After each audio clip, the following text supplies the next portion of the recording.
Kia ora everyone, and welcome back to Humankind. We've had some very interesting developments over the last day around this Denuvo. The Humankind devs have announced that they are removing the anti-privacy software called Denuvo from Humankind, and they're citing performance concerns as they try and make the game as stable and bug-free as possible ahead of its launch in literally just a few weeks' time. This is a very interesting development for a number of reasons. In this video I'm going to cover what this thing is, Denuvo, what the developers have said about it, what it means for Humankind's launch, and finally some crystal ball gazing. What kind of game can we expect, and will this kind of anti-tamper, anti-piracy software be reintroduced into Humankind at a later date?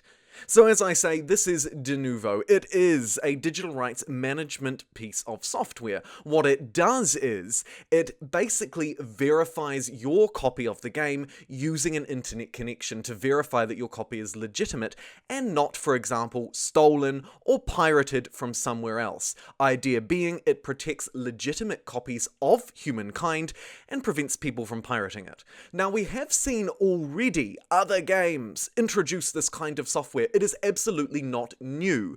Historically, however, it was only used in multiplayer titles, but over recent years we've seen developers implement it in single-player games. You can see some articles and proof here on screen. Resident Evil just recently has been dealing with its own issues around performance as a result of using the Denuvo anti-piracy software. Another classic example is Origin and The Sims and EA and all of their games, which have routinely, even for strictly single-player titles, been placed behind these anti-piracy softwares which require you to have an internet connection to play an offline game.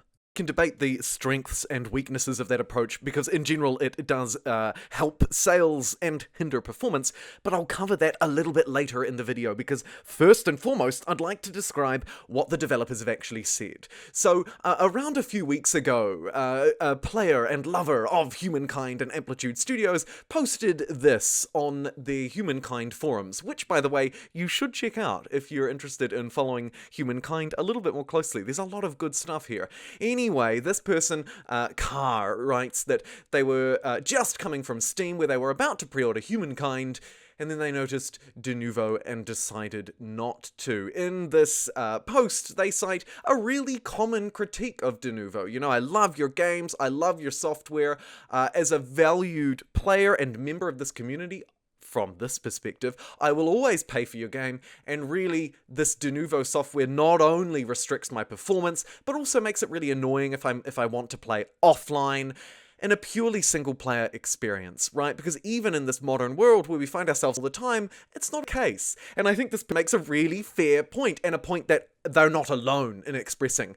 Denuvo, and I'm not just targeting Denuvo here either, by the way, this is across the board. All of these DRM systems is what they're often called, are designed to protect the game, which I absolutely value. They're designed to protect the developers' rights, their content, which is exclusively theirs, and I totally value that as well. I would never, ever suggest that we should be stealing or pirating games from any developers, because that's not on. They've put time, effort, and money into it, and to acknowledge that and to give them the kudos they deserve and of course help them live, I think that we should buy games, really. We absolutely should, and I'm not arguing against. However, that person has a point, and the developers have acknowledged that too. Take a look at this, taken from the exact same forums, but a couple of weeks later, creative director and developer of Humankind, aptly named Space Troll, responded to this huge concern around Denuvo and anti-privacy, saying, "Thank you everyone for your feedback." And there really was a lot of feedback, pages and pages and pages on the forum.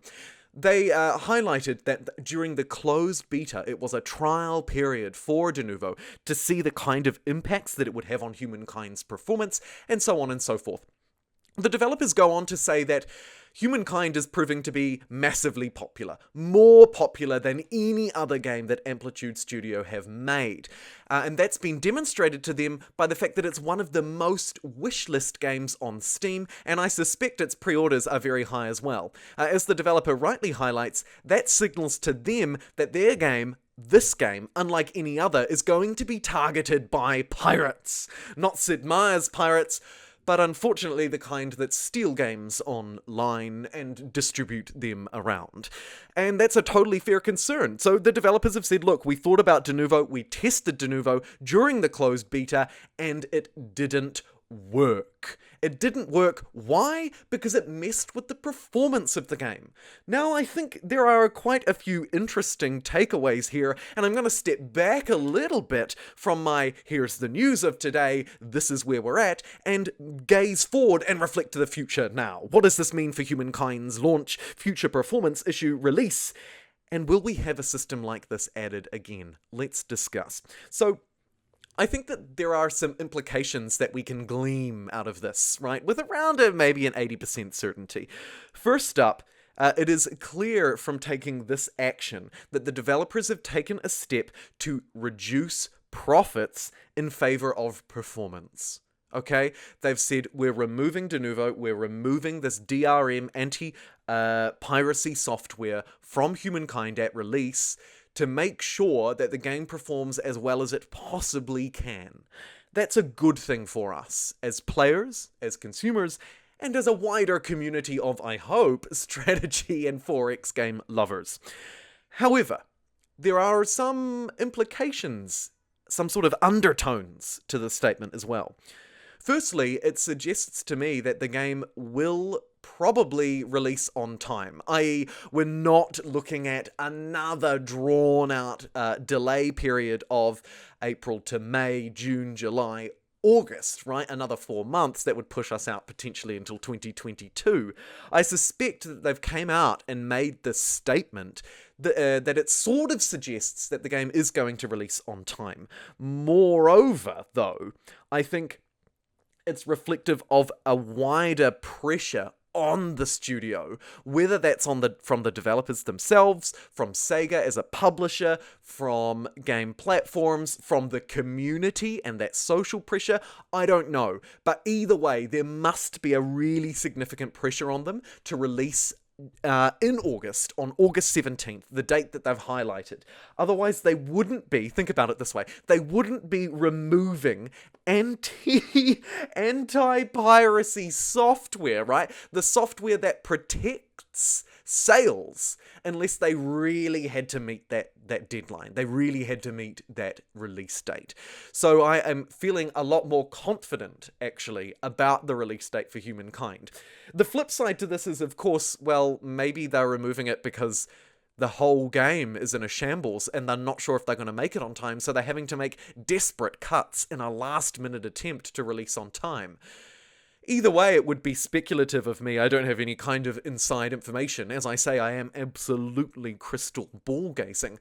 But whether you view it as an optimist or a pessimist, I think either way it signals there's a lot of pressure to release on August 17, and we should be getting our grubby little hands on Humankind on that date. I would be very surprised if there were any future delays to Humankind's release, given this news. However, it also leaves me wondering one other thing. What will it be replaced by? Okay, so they've said we're removing it at launch. What about after launch? What happens next? What happens down the line when performance is done, there's been a few patches? Are we going to see this kind of system snuck back into the game, effectively reducing player experience at a really simple level? If we can go from playing it offline to having to verify our game online each time we want to play it, that takes away. Would it take away from me personally? No, to be honest, I couldn't care less. But to some people, in some circumstances, that will matter.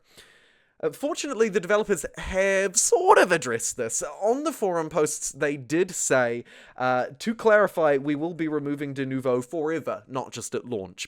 That's a good thing for us as consumers, because it removes all of those negatives that I've already talked about. However, again, they didn't actually explicitly say we won't have any kind of DRM software ever in Humankind. They've said we'll remove Denuvo. Oh yeah, and we won't add Denuvo back in again. We're actually removing it for good, not just for launch. But they haven't gone on to fully clarify that they will never do anything like that again.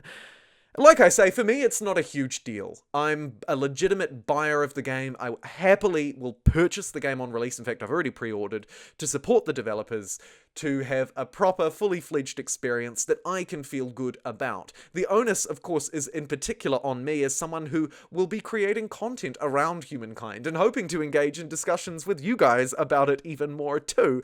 But I would hope that every player would, or at least most players, right? There'll always be some who won't, but that most players will be happy to support the developers regardless. But something to bear in mind if DRM and anti-piracy concerns are something for you. Thank you very much for watching this Humankind news update, something really special and spicy, which might not seem particularly spicy at first, boring old anti-piracy software, but I can assure you the implications of this announcement are profound. Thank you very much for watching, and until next time, take care.